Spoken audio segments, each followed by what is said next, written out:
Welcome to Kenton Teaches. Enjoy the video. You start by saving work and closing apps so restarts won't cost you data. Open Task Manager, choose More Details, find Windows Explorer and click Restart. This often fixes UI hangs immediately.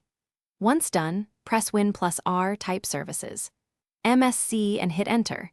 Keep services open because you'll restart Background Intelligent Transfer, Shell Hardware Detection, and Windows Event Log next. Make sure to note any service set to manual or disabled before you change it back to automatic.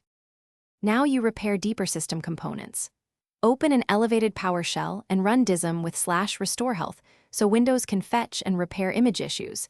This prevents broken files from returning. After dism completes, run sfc/scano in an admin command, prompt to validate and replace corrupt system files.